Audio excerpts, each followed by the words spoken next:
Chers frères et sœurs, au début de cette brève, j'espère, homélie, je ferme les yeux pour essayer de me souvenir de ces bancs remplis de chacun de vous. Je ferme les yeux un peu comme cet aveugle-né, en demandant au Seigneur de nous ouvrir les yeux au regard de la foi. En demandant, chers frères et sœurs, au cours de cette crise mondiale, nous pourrions dire, au cours de ce confinement que chacun de nous sommes en train de vivre, chacun à notre façon, je pense que Dieu veut nous aider à revenir aux choses essentielles. Les choses essentielles. L'essentiel, c'est que nous sommes créés pour la vie éternelle, pour la résurrection de la chair. Cette guérison de cet aveugle-né, comme toutes les guérisons de Jésus d'ailleurs, est un signe de la vie éternelle qu'il va nous donner un jour. C'est un signe de la vie éternelle, c'est aussi un signe que dans cette vie éternelle, nous verrons Dieu. Cet aveugle-né, la première chose qu'il voit en ouvrant les yeux, pas la première, mais à un moment donné, il va venir, il va voir Jésus, il va affirmer sa foi en Jésus. Nous verrons Dieu. Il n'y aura plus de problème de santé dans la vie éternelle. Jésus aurait pu, il était le Fils de Dieu, il aurait pu faire disparaître toutes les maladies. Il a guéri beaucoup de personnes, mais il n'a pas fini avec la maladie. Toutes ces guérisons étaient un signe de la vie éternelle. À la résurrection de la chair, il n'y aura plus de larmes, il n'y aura plus de maladie, il n'y aura plus la mort. Et tout ça nous aide à nous rappeler l'essentiel. Nous sommes créés pour la vie éternelle. Saint Paul le dit aussi dans l'épître que nous avons écouté.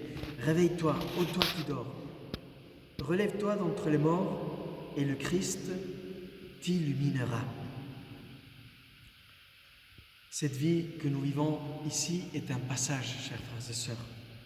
Le carême nous aide à nous dépouiller, le confinement aussi, de beaucoup de choses pour revenir à l'essentiel.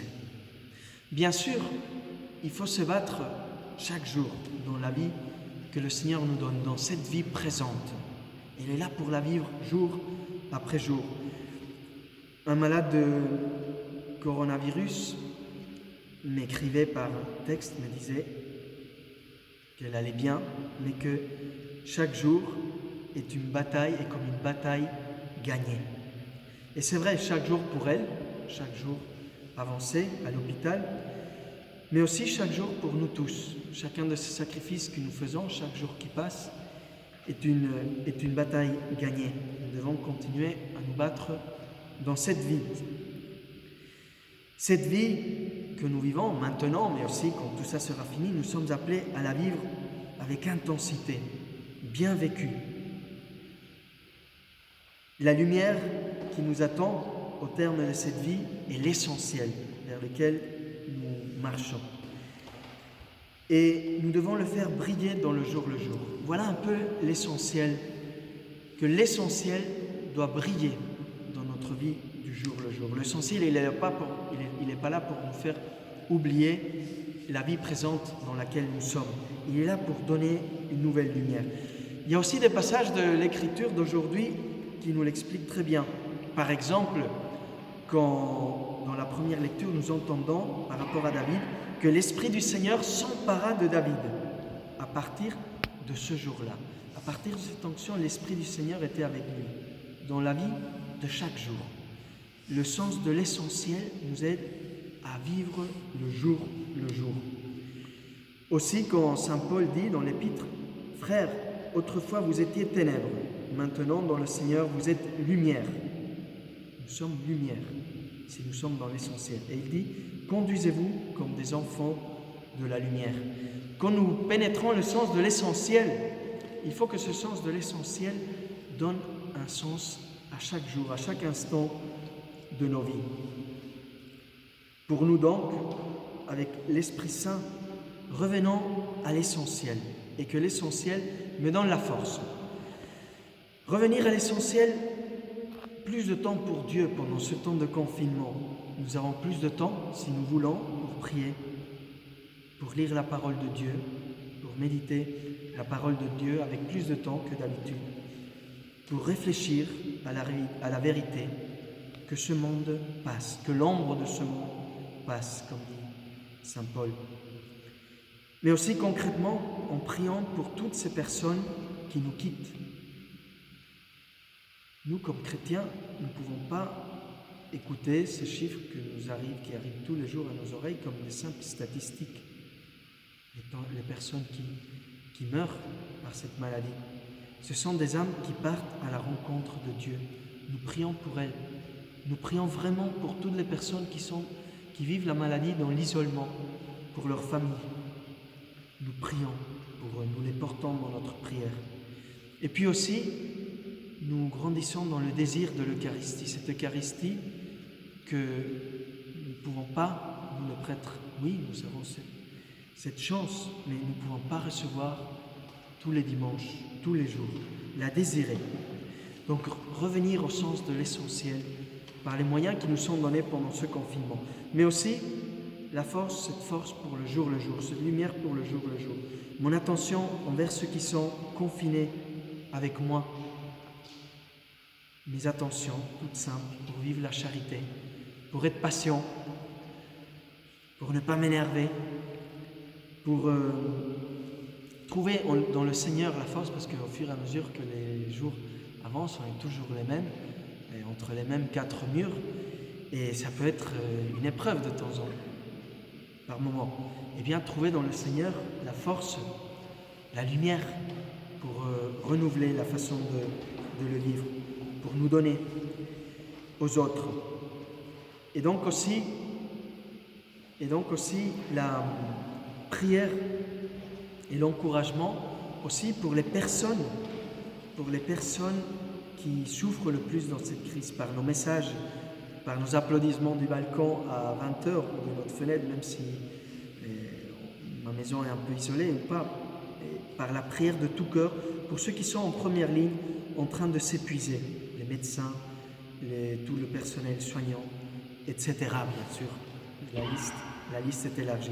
Ils ont besoin de nous, de notre soutien, de notre prière dans le jour. Chers frères et sœurs, la vie n'est pas tout en rose, même si aujourd'hui, 4e dimanche du carême, vous ne nous voyez pas, mais nous sommes en rose, les prêtres. La vie n'est pas en rose, mais le rose est le mélange de la lumière, le blanc de la lumière et le violet de l'avant. Comme aujourd'hui le Seigneur, je voudrais finir sur cette image tellement belle que nous laisse le Seigneur dans cet évangile, parce qu'il a guéri cet aveugle de naissance en crachant sur la terre, en faisant de la boue et en la posant sur ses yeux. C'est la divinité du Christ à travers son humanité. Cette salive du Christ est sainte, mais elle se mélange avec la boue, avec la poussière, avec nos difficultés de tous les jours. C'est savoir que le Christ vient à notre aide là où nous sommes aujourd'hui. Il nous rappelle l'essentiel. Nous sommes créés pour la vie éternelle. Mais il nous rappelle qu'il est aussi à nos côtés. De toute poussière, de toute terre, avec la salive du Christ, avec la grâce du Christ, nous pouvons faire cette boue miraculeuse qui nous ouvre les yeux au regard de notre foi. Aussi de nos impatiences pendant ce temps de confinement. Nous pouvons les offrir au Seigneur, laisser qu'ils soient mélangés avec son amour pour qu'il nous guérisse, pour qu'ils ouvrent nos yeux, qu'il nous aide à regarder avec des yeux toujours nouveaux les mêmes personnes que nous voyons tous les jours entre les mêmes 4 murs, et voir en elles les personnes que nous devons aimer en ce temps. Chers frères et sœurs, revenons à l'essentiel avec l'aide du Seigneur, et que la lumière de l'essentiel nous aide à vivre simplement chaque instant de ce confinement avec ceux qui nous entourent, dans la joie, une fois qu'il n'est pas encore la joie de la pleine lumière que nous aurons dans l'éternité, mais une vraie joie, un peu rose, comme celle de nos habits d'aujourd'hui. Que le Seigneur nous aide à vivre ce confinement, à grandir, à renouveler notre foi. Que la très sainte Vierge Marie nous accompagne, qui assiste tous ceux qui souffrent le plus, tout le personnel soignant et qui nous aide à chacun de nous à donner un sens profond à ce que nous sommes en train de vivre, profondément unis dans la prière. Au nom du Père et du Fils et du Saint-Esprit.